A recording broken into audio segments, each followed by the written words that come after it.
नमस्कार, Avon news TV में आपका स्वागत है। मैं हूं आपके साथ मेघा। देखते हैं स्पेशल रिपोर्ट में क्या है आपके लिए खास।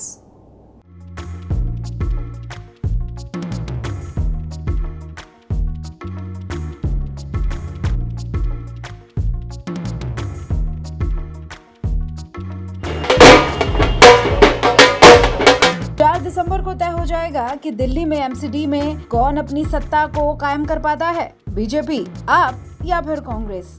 इस बार इन तीनों पार्टियों में कड़ा और रोचक मुकाबला होने वाला है।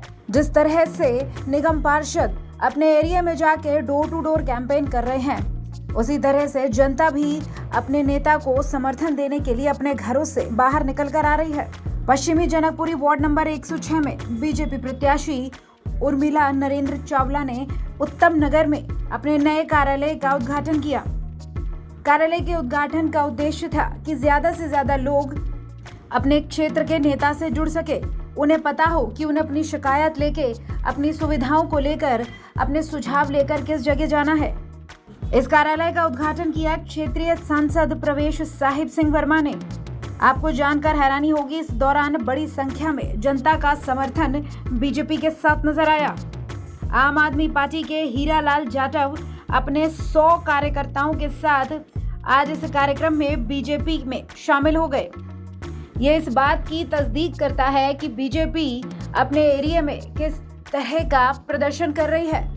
इस उद्घाटन समारोह में, इस डोर टू डोर कैंपेन में, इस जनसंपर्क अभियान में पूर्व निगम पार्षद भी शामिल हुए थे। आपको बताएं, एमसीडी के इलेक्शंस बहुत बड़े और महत्वपूर्ण इलेक्शन माने जाते हैं। एमसीडी में जो भी पार्टी जीतेगी वो पूरी दिल्ली पर राज करेगी। अब ये तो रिजल्ट का दिन ही बताएगा, क्या बीजेपी जीतेगी, आप जीतेगी या फिर कांग्रेस। डॉक्टर एमएस दिल्ली सरकार का बोल रहा है, अरे लाश खिसकती, अरे लाश कभी खिसकती है बेड से, क्योंकि इंतजाम ही नहीं। बोला था दिल्ली में बसों के बेड़े लाएंगे, एक बस नहीं खरीदी। बोला था हम फ्री बिजली देंगे, कोई फ्री में बिजली नहीं है, लाखों रुपए आप दे रहे हैं। मैंने तो कल मुझे और अचंभा हो गया, जो पानी फ्री की करने वाले बात थे, मेरे को साथी ने बिल भेजा है, एक एमआईजी फ्लैट का 2 करोड़ रुपए का बिल, 2 करोड़। उस फ्लैट की कीमत बाजार में 1 करोड़ रुपए है और उसका पानी का बिल 2 करोड़ रुपए है। भारती जी देख लीजिएगा मेरे फोन में। ऐसे धोखेबाज गली गली में शराब के ठेके खोल दिए। बोलते थे हम लोकपाल का बिल लाएंगे, अन्ना हजारे के समर्थक दिखाते थे, रामलीला ग्राउंड में लेटे रहे बहुत दिन। हमने भी समझा बहुत बड़े कोई जनसेवक आ गए। मैं सिक्योरिटी नहीं लूंगा, मैं बंगला नहीं लूंगा, मैं अपने बच्चों की कसम खाता हूं। 21 करोड़ रुपए का स्विमिंग पूल बना दिया अपने घर में, और जमुना मैली है, गंदी है। कब करेंगे वो काम, कब करेंगे लोगों की सेवा। दिल्ली नगर निगम के पैसे जो हमें देने चाहिए थे वो दिए नहीं। सिस्टम रहता है, डेमोक्रेटिक सिस्टम है, संविधान में है, केंद्र सरकार राज्य सरकार को देगी, राज्य सरकार निगमों को देगी। असली काम निगमों का है। साफ सफाई का काम निगम करेगा। कैसे होगी अगर पैसा ही नहीं होगा? कैसे सफाई सैनिक रखेंगे? हम एक भी आदमी की भर्ती नहीं कर पाए। कारण क्या? कि पैसे नहीं है। जो है उनको तो तनख्वाह दे दें, उनकी पेंशन तो दे दें। हमारा पैसा रोक दिया ताकि क्या सौतेला बैठा, ताकि ये किसी तरह फेल हो जाए। लेकिन हमने भी संकल्प लिया कि हम आत्मनिर्भर बनेंगे और इनको अपना काम हम खुद करके दिखाएंगे। उसमें हमने बहुत बड़ी सफलता ली, सब काम किए हैं और बड़ी बड़ी योजनाओं पे करेंगे। तिलक नगर में चले जाइए, एमसीडी का बहुत बड़ा अस्पताल खुल गया, वर्ल्ड क्लास है। पेडियाट्रिक्स के लिए वर्ल्ड क्लास है, डायलिसिस के लिए वर्ल्ड क्लास है, नंबर 2 नहीं है, ऐसा यूएस में भी नहीं होगा, ऐसा खोल दिया। कोरोना के दौरान में टीका लगना था, वैक्सीन, हमने सब अपने सेंटर्स पे कहा हमारे यहाँ लगे। आपके यहाँ भी लगता था ना मीना जी, होता था ना यहाँ पे। सब काम हमने किए हैं और मैंने अपने कार्यकर्ताओं को बहुत लंबी बातें, आज एक बहुत बड़ा याद आ गया,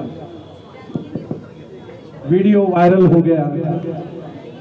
हमारे माननीय जेल मंत्री जो जेल में है, हाँ जेल मंत्री हैं वो, उनको सुकेश कुमार जी ने एलिगेशन लगाया कितने करोड़ रुपए दे चुके राज्यसभा की सीट के लिए, कितने करोड़ रुपए दे चुके कि उनको सुविधाएं जेल में मिले। आज एक नया वीडियो देख लीजिएगा जाके टीवी पे, न्यूज का कोई भी न्यूज चलाइएगा, सत्येंद्र जैन जी माननीय जेल मंत्री जी वहां पेडिक्योर करा रहे हैं, मसाज करा रहे हैं, मसाज करा रहे हैं, नाखून को घिसवा रहे हैं, पैर दबवा रहे हैं। और एक दिन का वीडियो नहीं है, कई दिनों का है, क्योंकि वो अलग अलग ड्रेसेस में बैठे लेटे हुए हैं, दो दो तकिए लिए हैं, दो दो तीन तीन आदमी सेवा में लगे हैं, मसाज करा रहे हैं। कौन सा मसाज कराओगे? थाई मसाज कराओगे? पता नहीं, मुझे तो नाम भी नहीं आते हैं।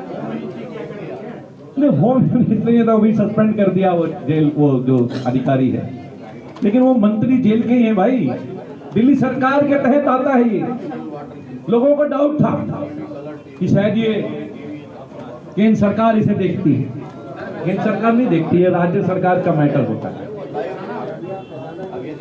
बहुत सारी चीजें हैं, बोला था शराब बंद करेंगे, पंजाब में भी बोला नशा मुक्ति करेंगे, अब यहाँ तो शराब के ठेके खोल दिए, हर ब्लॉक में खोल दिए, एक एक वार्ड में 3-3 4-4 खोल दिए। अब आप उनको शराब पिलाने की आदत डाल रहे हैं, बच्चों को शराब पीने की आदत डाल रहे हैं। ये बहुत भारी बहुमत से जीतेंगे। इन्होंने बहुत अच्छा काम किया है पिछले 5 सालों में, नरेंद्र चावला जी ने, पूरे विजय से आएंगे फुल। इस सीट के बारे में उनका क्या कहना है कि क्या पोजीशन रहेगी पार्टी की? ये बीजेपी की निकली हुई सीट है जी, और बड़ी बहुमत से हम जीत के आएंगे, ये हमारा विश्वास है, और 100% जीतेंगे। ये सीट हमारी पक्की है, क्योंकि हमने यहाँ बहुत काम कराए हैं। पहले जो चावला जी इस सीट पे लड़ रहे हैं, इनके बारे में आपका क्या कहना है? चावला जी सबके प्रिय नेता हैं, सबके सुख दुख में काम आते हैं, सबके घर जाते हैं, कोई छोटे बड़े नहीं है इनके सामने में, जो भी आते हैं इनके पास उनका काम होके जाता है। इस वजह से सीट जीतेंगे, सीट तो 100% जीतेंगे, इनका जीता हुआ है सीट है, ये 100% जीतेंगे। स्पेशल रिपोर्ट में फिलहाल इतना ही। खबरों के लिए आप देखते रहिए वन न्यूज़ टीवी। नमस्कार।